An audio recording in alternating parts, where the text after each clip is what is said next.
गोस्वामी जी महाराज ने बहुत गहराई के साथ इस रामचरितमानस को लिखा। उन्होंने कहा मैंने तो बहुत मेहनत से पाया, चलो एक कलयुग के जीवों के लिए सरल कर दे। तो उन्होंने अपनी साधना का पूरा अनुभव जो उनको उनके गुरु नरहरिदास ने जो नाम की युक्ति उनको दी, नामदान, बस उसी में वो लग गए, एकदम जुट गए, क्योंकि संसार के तरफ से सब जान चुके थे। गृहस्थ आश्रम में रह के सब देख लिया कि पत्नी क्या है, बेटा बेटी क्या है, ये क्या है, वो क्या है, सब समझ लिया। इसलिए संत समझने के लिए गृहस्थ आश्रम में आते। अगर समझेंगे नहीं, अनुभव नहीं करेंगे, तो गृहस्थी में फंसे जीवों को कैसे निकालेंगे, कैसे उनको ज्ञान करें देंगे, कैसे उपदेश करेंगे। इसलिए वो समझने के लिए आए और तुम फंसने के लिए आए। तुमको अभी नहीं मालूम है कि समझना किसे कहते हैं, फंसना किसे। कहा कि आए थे हरिभजन को होटल लगे के पास, किस कारण प्रवेश किया और कहा के कहा फंस के रह गए। अब बेचारे निकली नहीं पा रहे, क्योंकि जिनको अनुभव था उनकी बात आपने मानी नहीं। कहा था घर गृहस्थी परिवार में रहना, लेकिन थोड़ा संयम, संयम से। संयम शब्द बड़ा कठिन है। पूरे शरीर के हर द्वार पर जब संयम को लगा दोगे तो ये मानव जीवन सार्थक हो जाए। सब कुछ करते हुए आप किसी में फंसोगे नहीं, किसी में आसक्ति नहीं आपकी होगी, किसी से ऐसा लगाव नहीं होगा कि बगैर उसके आप रह नहीं पाते। ये काम आपका नहीं। इसलिए सब में करना जोड़ा गया, ना शब्द क्यों जोड़ा? सोना, जागना, खाना, चलना, ये क्या है? बोलना, ये सब ना शब्द क्यों जोड़ा?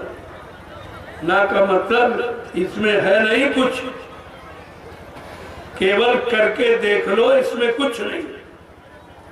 और ये कुछ तुम्हारे काम आने वाला नहीं, और ये कुछ तुम्हारे साथ जाने वाला नहीं।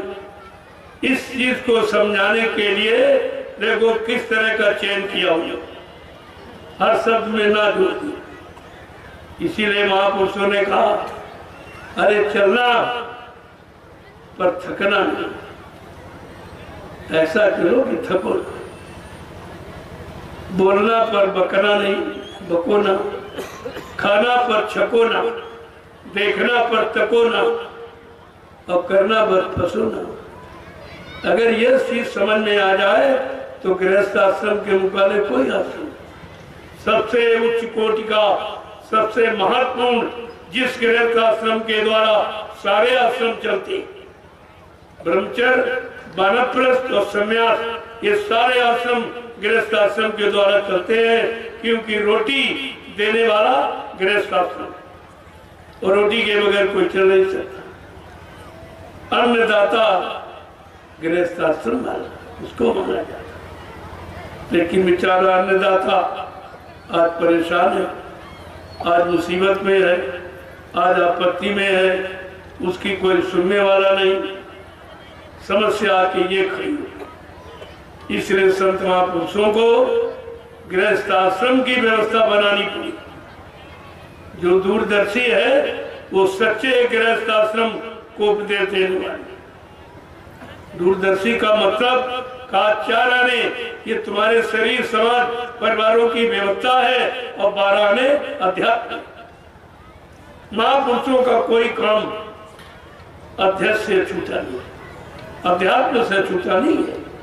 वो अध्यात्मी से भरा कहते ये सब तुम्हारी व्यवस्था बन जाए और सुख शांति तुम घर में रहने लगो, और सब लोग अपने अपने खेती, दुकान, दफ्तर, बिजली, व्यापार कर ईमानदारी से करें, बाल बच्चों की परवरिश करें, और आए गए अतिथि का सत्कार करें। जब कोई काम संसार, शरीर, परिवार का ना हो तो सोने के पहले और भोजन के पहले 1 घंटा इसी मनुष्य रूपी मंदिर में बैठकर आत्मा से परमात्मा का सच्चा भजन करो और खुदा की रूह से सच्ची इबादत करो। बस आपका काम सब काम हो गया, कुछ करने की जरूरत नहीं। इसी काम के लिए मानव तन मिला। लेकिन वही बात, ना हरि भजे न घर सुख पाए और बिरथा बेहाय गई और दुई माते प्यारे एक और नहीं। तुम्हारा तो एक भी काम नहीं, ना इधर भौतिक जगत का अध्यात्म तो शुरुआत नहीं, वो तो कोई जानता नहीं, किसी ने बताया। और जो बताया भौतिक, उसी में आप परेशान हो, दुखी हो, तरह तरह की बीमारियां, लड़ाई झगड़े, वो भी तुम्हारे काम बदल। तो इस समय गिराता सुन, दुख से भरपूर, सब दुखो दुखी। तो चारों तरफ रोने चिल्लाने की आवाजें आ रही, मार काट हिंसा की आवाज आ रही। कोई किसी को सुकून शांति न दे सकता, न स्वयं सुकून शांति में रह सकता। जिस देश का, समाज का, परिवार का, मानव इंसान का ऐसा माहौल वातावरण बन जाएगा, उस देश में कुछ नहीं, कुछ भी नहीं रहा। क्योंकि आप जो भी करते हो सुख शांति के लिए करते। जो रात दिन खेती, दुकान, दफ्तर, बिजली, व्यापार, मजदूरी जो करते हो, केवल सुख शांति पाने के लिए। ये बताओ, सुख शांति मिली किसी को? सुख की जगह दुख मिल गया, शांति की जगह शांति हो गई। सुख शांति कहाँ मिल गया? वो भी मेहनत आपको बेकार चली। ये लोगों ने सोचा चलो चोरी करके देखे, डकैती डाल के देखे, धोखाधड़ी बेईमानी करके देखे, छीना झपटी करके देखे, और बेचारे परेशान हुए और परेशान हुए। तुमने सब अच्छा और बुरा सब करके देख लिया और सुख शांति कहीं नहीं, ना अच्छे में ना बुरे में। तो फिर तीसरी जगह कहाँ जाओगे?